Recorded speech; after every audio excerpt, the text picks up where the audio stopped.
Welcome to Deivanai kitchen. இன்றைக்கி நம்ம என்ன பார்க்க போகிறோம்னா, இட்லி, தோசை, சப்பாத்தி, பூரி, சாதத்துக்கு ஏற்ற மாதிரி ஒரு சூப்பரான மட்டன் கிரேவி எப்படி செய்யுதுன்னு பார்க்கலாம் வாங்க. மட்டன் கிரேவி செய்ய தேவையான பொருட்கள்: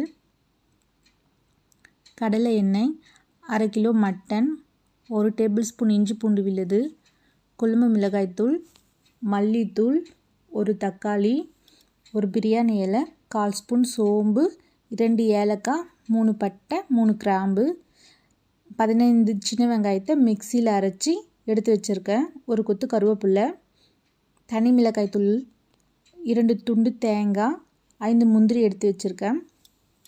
நாங்கள் எப்போதும் எங்கள் சமையலுக்கு துளிர் வரைச்சக்கு கடலை எண்ணெய் தான் யூஸ் பண்ணுவோங்க.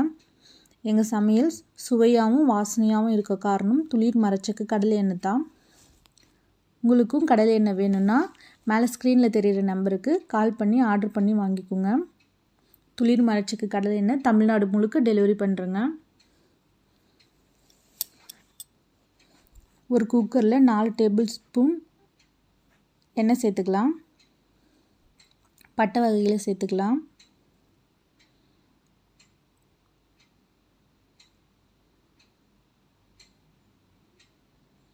வெங்காயம் கருவேப்பிலை சேர்த்து வதக்கி விட்டுடலாம்.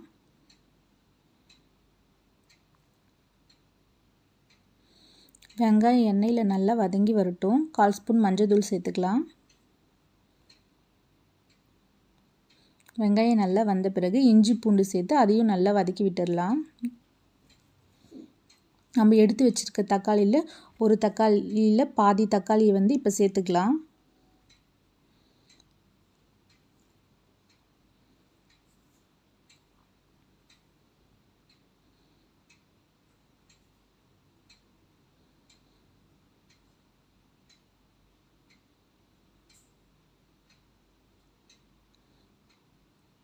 தக்காளி சேர்த்து அதையும் நல்லா கலந்து விட்டுடலாம்.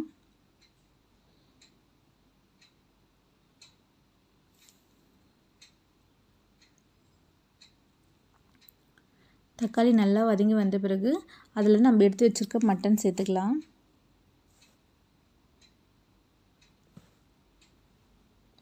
உப்பு சேர்த்து நல்லா வதக்கி விட்டுடலாம்.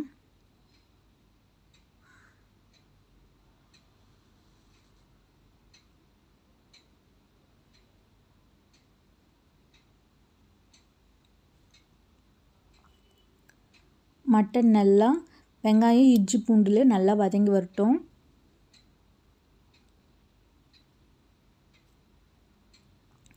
இப்போ நான் இதில் 1 ஸ்பூன் தனி மிளகாய் தூள் சேர்த்துருக்கேன், 1/2 ஸ்பூன் குழம்பு மிளகாய் தூள் சேர்த்துருக்கேன். நீங்கள் உங்கள் காரத்துக்கு ஏற்ப மிளகாய் தூள் கூடவோ குறைக்கவோ செஞ்சுக்கலாம்.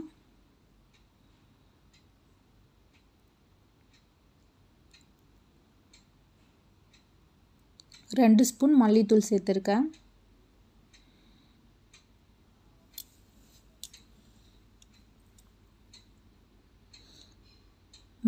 மசாலாவை மட்டனோட நல்லா வதக்கி விட்டுருங்க.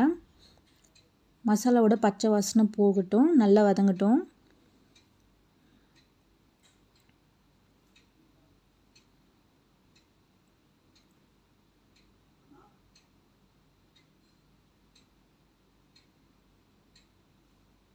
இப்போ அரைத்து வைத்த தேங்காய், முந்திரி, தக்காளி விழுது குழம்புல சேர்த்துக்கலாம். கிரேவிக்கு தேவையான அளவு தண்ணி சேர்த்து குழம்பு குக்கர் மூடி போட்டு மூடிடலாம். குக்கரில் 6 விசில் விட்டுடலாம். மட்டன் இன்னும் கொத்தமல்லி தழை தூவி இறக்கிக்கிடுங்க. மட்டன் ரெடி ஆகிடுச்சு. இது போல் நீங்களும் உங்கள் வீட்டில் மட்டன் கிரேவி செஞ்சு பார்த்து எப்படி இருந்துச்சுன்னு கமெண்ட் பண்ணுங்கள், லைக் பண்ணுங்கள், ஷேர் பண்ணுங்கள், சப்ஸ்கிரைப் பண்ணுங்கள். தேங்க்யூ.